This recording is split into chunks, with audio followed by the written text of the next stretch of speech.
Karena waktu sudah menunjukkan pukul 4 sore, maka kajian insya Allah bisa kita segera mulai. Jadi kepada para jamaah, mari kita sama-sama senantiasa untuk lebih fokus untuk menyimak dari apa yang nanti Ustadz atau guru kita sampaikan, dan insya Allah dari materi tersebut nantinya akan menjadi manfaat dan ilmu tambahan kepada kita dan dapat kita insya Allah amalkan di kehidupan sehari-hari. Pada Ustadz Abu Syafani, tafadhol Ustadz. Bismillahirrahmanirrahim. Assalamualaikum warahmatullahi wabarakatuh. Innalhamdulillah nahmaduhu wa nasta'inuhu wa nastaghfiruh wa na'udzu billahi min syururi anfusina wa min sayyiati a'malina. Man yahdihillahu fala mudilla lahu wa man yudlil fala hadiya lahu. Asyhadu an la ilaha illallah wahdahu la syarika lahu wa asyhadu anna Muhammadan abduhu wa rasuluh. Ya ayyuhalladzina amanu taqullaha haqqa tuqatih wa la tamutunna illa wa antum muslimun. Amma ba'du, fa inna asdaqal hadithi kitabullah wa khairal huda huda Muhammadin sallallahu alaihi wasallam wa syarrul umuri muhdatsatuha wa kullu muhdatsatin bid'ah wa kullu bid'atin dhalalah wa kullu dhalalatin finnar. Ikhwatal iman, azani Allah wa iyyakum. Alhamdulillah, kita kembali dipertemukan oleh Allah Subhanahu wa taala di majelis kita dalam satu agenda yang mulia, yaitu kajian Ramadan yang mengambil sumber dari kitab Al-Um. Di pertemuan pertama kita sudah bahas sedikit tentang sejarah mazhab, dan mudah-mudahan masih nempel gitu ya. Yang paling susah untuk dihafal itu adalah nama, karena nama itu kebanyakan sama gitu, kebanyakan sama. Tapi kalau teman-teman sering dengar, lama kelamaan terbiasa. Saya juga sama mengalami hal yang sama ketika di pondok pesantren juga sama. Ini nama yang ini, nama yang ini, nama yang ini. Tetapi lama kelamaan karena sering dengar, akhirnya jadi paham. Ketika disebutkan nama itu, oh maksudnya orangnya ini gitu.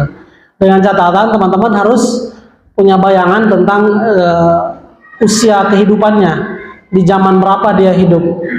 Dengan menghafal sedikit aja di usia berapa dia hidup, niscaya kita akan mudah untuk mengenali imam siapa ini, imam yang mana yang dimaksud.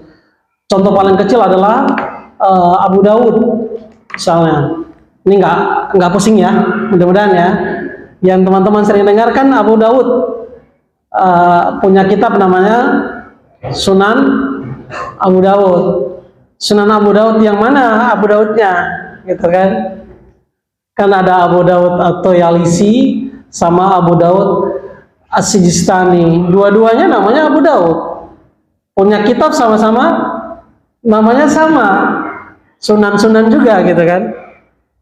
Tetapi untuk nama yang ini, kitab Al-Um, rasa-rasanya ketika disebut nama Imam Syafi'i, maka bayangan kita ya larinya ke Imam Syafi'i. Walaupun teman-teman nanti cek kitab yang banyak ditulis oleh ulama-ulama belakangan setelah Imam Syafi'i yang menisbatkan diri kepada Imam Syafi'i, selalu di ujungnya ada kata Asy-Syafi'i. Misalnya Imam Nawawi, ya di ujungnya Asy-Syafi'i. Namanya kan panjang, terus di belakangnya Asy-Syafi'i. Nah, maksudnya adalah dia mengikuti mazhab Syafi'i. Ya, sering kita dengar adalah Imam Nawawi gitu ya. Imam Nawawi ini yang hidup tahun 600-an ya. Ada yang masih bingung tentang nama-nama yang kemarin? Nggak ada ya? Nggak ada, alhamdulillah, berarti sukses gitu kan. 4 imam ini namanya minimal teman-teman hafal. Seperti kemarin adalah ada Abu Hanifah, ada Imam Malik, ada Imam Syafi'i, ada Imam Ahmad. Semuanya adalah ahli hadis. Jadi ketika ada yang jelek-jelekin satu imam, maka teman-teman langsung bisa memprediksi bahwa orang ini nggak mengerti gitu kan, nggak mengerti soal asal-usul kehidupan para imam. Contoh yang paling nyata adalah saat ini adalah orang sering-sering menisbatkan Imam Ahmad dengan istilah yang nggak enak didengar gitu kan, nggak, istilah yang nggak enak didengar. Padahal kan jauh banget zaman kehidupannya gitu kan, jauh banget. Imam Ahmad itu adalah muridnya Imam Syafi'i, itu aja yang teman-teman ingat. Cek di kitab Al-Muwatta, puasa Syawal ini kan bentar lagi puasa Syawal. Itu hukumnya apa? Kata Imam Muslim disunahkan. Imam Muslim dalam sahihnya, siapa yang puasa Ramadan selesai terus dia mengikuti 6 hari dari bulan Syawal, maka seperti dia puasa setahun. Coba teks Imam Malik. Kata Imam Malik, nggak pernah tuh selama saya hidup di Madinah, nggak pernah ketemu sahabat satu pun yang puasa Syawal. Kan Imam Muslim belajarnya ke sini kan, ya nggak ketemu Muslim sama Imam Malik. Bukhari, Muslim, ini nggak ketemu sama ini. Yang duluan itu siapa? Imam Malik. Coba cek kitab Al-Muwatta deh. Jelas banget dia bilang, nggak pernah saya ketemu tuh orang Madinah melaksanakan puasa Syawal. Akhirnya jadi perselisihan. Apa sih hukumnya puasa Syawal? Ya terserah. Hukumnya terserah. Mau puasa silahkan. Ya enggak juga, nggak apa-apa gitu. Imam Malik bilang begitu. Itu karena apa? Dia tinggal di Madinah. Sahabat banyaknya tinggal di Madinah. Gitu maksud Imam Malik. Nggak pernah selama hidup saya ketemu orang Madinah puasa Syawal. Nah, kemudian Imam Muslim meriwayatkan hadis yang sahih yang mengatakan bahwa puasa Syawal itu ada, nggak usah jadi perdebatan. Sholat ya, baca Bismillah itu nggak bisa jadi masalah lagi, ya sudah. Karena di kata Imam Syafi'i di dalam kitabnya Al-Um ini mengatakan bahwa tidak sah sholat yang baca Al-Fatihahnya nggak ada Bismillah. Gitu. Oke, semua orang wajib baca Bismillah. Yang menjadi masalah adalah ada hadis yang juga ditulis oleh Imam Ibnu Hajar dalam Bulughul Maram. Cek di Bulughul Maram itu, kitab itu Bulughul Maram. Ibnu Hajar mengatakan bahwa Abu Bakar, Umar, Utsman, Ali membuka sholat mereka dengan Alhamdulillahirabbil alamin. Oh, ambil jalan tengah aja gitu ya. Bahwasanya wajib baca Bismillah tetapi disir gitu. Kalau yang mau dijahar gimana? Ya udah nggak apa-apa, nggak jadi masalah gitu. Di As-Salafus kan bacanya kebanyakan disir ya, disir.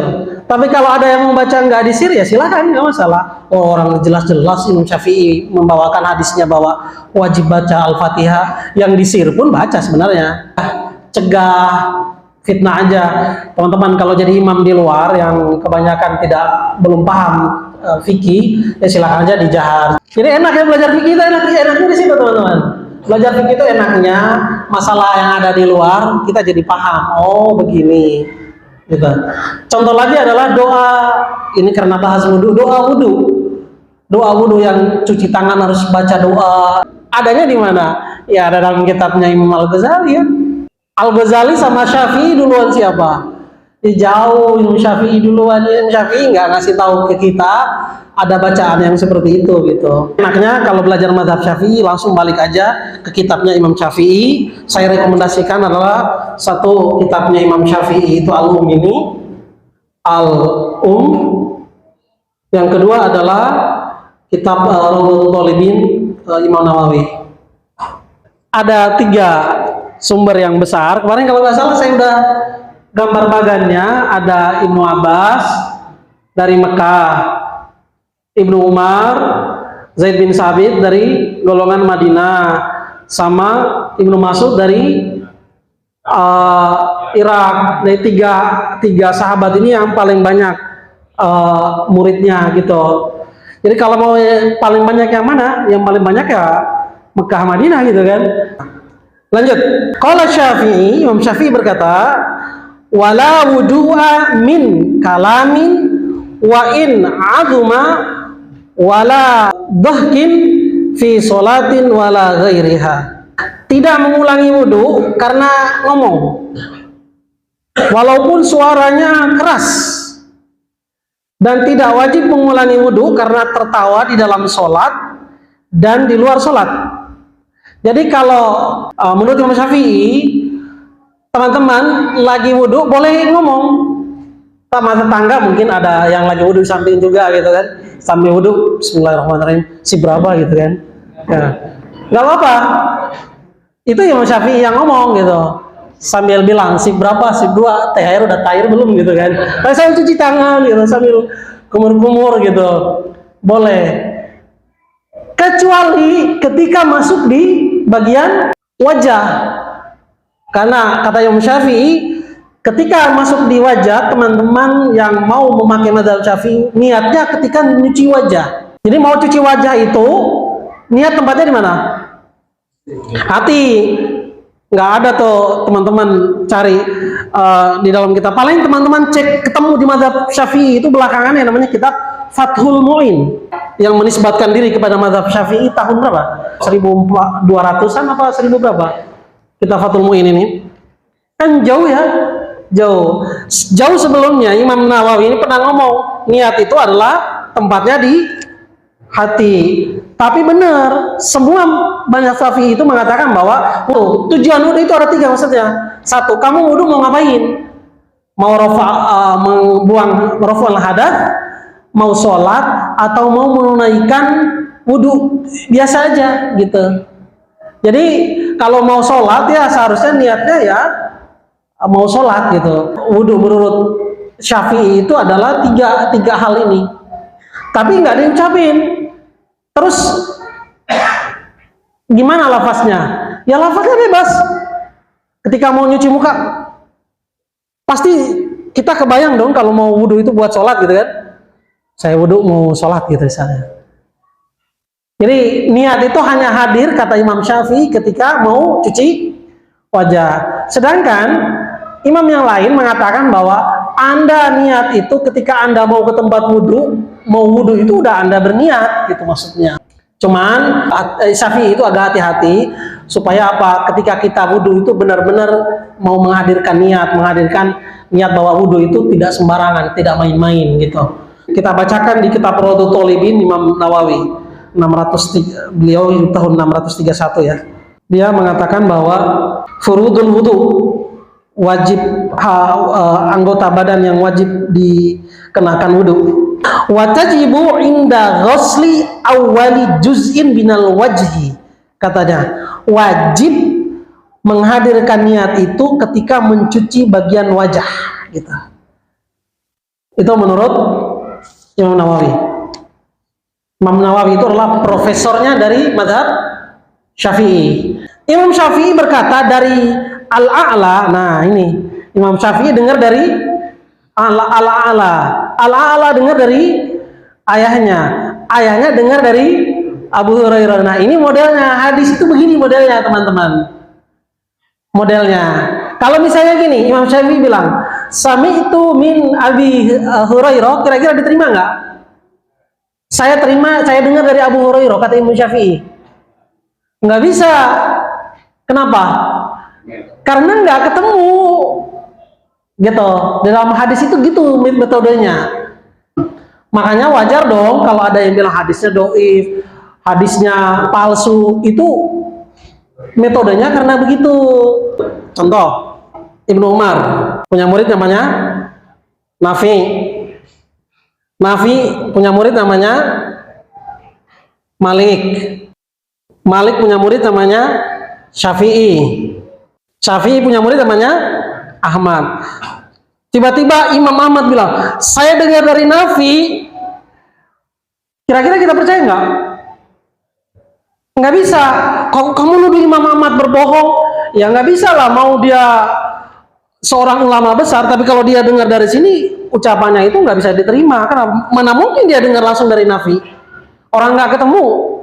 Harus lewat siapa? Lewat Syafi'i. Syafi'i dengar dari siapa? Dari Malik. Malik dengar dari Nafi. Oke, terima. Itu metode hadis itu begitu. Nah, ulama hadis itu gitu. Makanya kita hari ini berterima kasih sama orang-orang seperti Imam Syafi'i ini karena apa? Mereka melestarikan ilmu itu buat kita. Coba kalau nggak ada mereka, udah kacau agama ini ya. Kata dia gini, A'ful liha, biarkan jenggot itu lebat, kata Imam Syafi'i. Wa khudhu minasy syawaribi, dan biarkan jenggot itu lebat dan panjang, dan khudhu, potonglah minasy syawarib. Syawarib itu kumis. Wa ghairi syaib, dan warnailah ubanmu. Wala tashabbahu bil yahud, dan jangan kamu mengikuti tradisi orang Yahudi. Ini ada dalam Musnad Imam Ahmad. Cek, pasti Imam Ahmad dengar dari siapa? Pasti Imam Ahmad dengar dari Imam Syafi'i gitu. Tapi bukan berarti Imam Ahmad ngambil ke Imam Syafi'i, bukan maksudnya gitu. Imam Syafi'i ngambilnya ke ala-ala ini. Oke, pertama kata Imam Syafi'i, jenggot itu biarkan lebat. Kumisnya kata Imam Syafi'i potong. Rubahlah uban. Ini kita pernah bahas. Teman-teman kalau punya rambut yang putih boleh dikasih warna, tapi jangan warna hitam. Warna apa aja terserah, selain itulah. Putih semua boleh, pink kayak anak pang gitu kan, boleh kasih warna rambut gitu kan. Tapi yang belum hitam jangan gitu kan. Ini perintahnya buat orang-orang yang rambutnya udah beruban, silakan diwarnai. Ya warna ini yang normal-normal aja, coklat gitu kan. Rasulullah nggak pernah mewarnai rambutnya, karena apa? Ubannya itu hanya sekitar 20, kepala sama jenggot. Pernah kita bahas ya, ubannya cuma 20, bayangin. Nabi usianya 63 tahun, uban cuma sekitar 20-an katanya. Itu juga diperkirain, ya mungkin kurang. 20 itu kan sedikit banget, uban kepala sama jenggot digabung sekitar 20-an. Oh ini berarti ketahuan Nabi nggak pernah marah gitu kan. Dan ubannya itu karena apa? Ayat Al-Quran turun, kata Rasulullah, saya berubanan karena menerima ayat ini gitu. Anaba gitu kan salah satunya. Berikutnya adalah qala Syafi'i berkata, nah ini Syafi'i bercerita sangat keren. Akhbarana Sufyan bin Uyainah. Ketahuan gurunya siapa? Imam Syafi'i. Sufyan bin Uyainah. Gitu aja cara bacanya. Berarti Imam Syafi'i belajar kepada Sufyan bin Uyainah gitu cara bacanya. An Abi Zinad, dari Abu Zinad. Sufyan bin Uyainah ini kalau nggak salah saya pernah cerita, badannya gemuk. Yang ditanya, Masya Allah kok kamu gemuk banget? Kata dia, di farhatil Islam, saya gemuk karena bahagia dengan Islam gitu. Tapi emang begitulah kelakarnya, candaannya para ulama itu gitu. Itu dimuat di dalam Sirah 60 ulama yang berpengaruh terhadap Islam. Syafi'i berkata, Rasulullah bersabda, laula an asyqa ala ummati la amartahum bisiwaki inda kulli wudu'in wa bi ta'khiril isya. Seandainya tidak memberatkan umatku, niscaya aku perintahkan umatku untuk bersiwak setiap kali mau wudu dan mengakhirkan sholat isya. Jadi siwak sebelum wudu itu adalah hukumnya sunnah kata Imam Syafi'i. Kalau teman-teman baca tulisan lengkap Imam Syafi'i, dia mengatakan bahwa siwak sebelum wudu itu adalah hukumnya sunnah. Dan mengakhirkan sholat isya pun beliau menganjurkan begitu, sesuai dengan hadis ini. Kalau kita mengakhirkan sholat isya itu ketika kajian aja ya, ketika kajian. Karena kalau mengakhirkan sholat isya itu sepertinya berat ya. Udah 7:30 belum sholat juga gitu kan. Akhirnya yang mau sholat sendirian di rumah gitu. Oke, hadis riwayat Baihaqi. Nah, Baihaqi nama satu lagi. Nggak usah dihafal tahunnya, tapi hafal aja namanya. Imam Baihaqi itu adalah mazhabnya Syafi'i. Baihaqi saya tulis di sini. Mazhabnya Syafi'i. Dia Syafi'inya ya tulen banget ya, kayak Imam Nawawi. Cuman bedanya Imam Nawawi fikihnya, Imam Baihaqi hadisnya. Qala Syafi'i, fi hadza dalilun ala anna siwaka laisa biwajibin wa annahu ikhtiyarun. Kata Imam Syafi'i, hadis ini menjadi dalil bahwa siwak itu hukumnya tidak wajib dan hanya pilihan aja. Sunnah aja, sunnah gitu. Jadi kalau yang nggak bersiwak pun ya nggak apa-apa. Wastuhibbas siwaku inda kulli hal. Disunahkan bersiwak pada setiap keadaan. Makanya teman-teman kalau ke pesantren-pesantren yang tradisional yang di kobong-kobong, itu kalau lihat kiainya melaksanakan sunnah ini juga nih. Jadi sebelum sholat itu siwak dulu.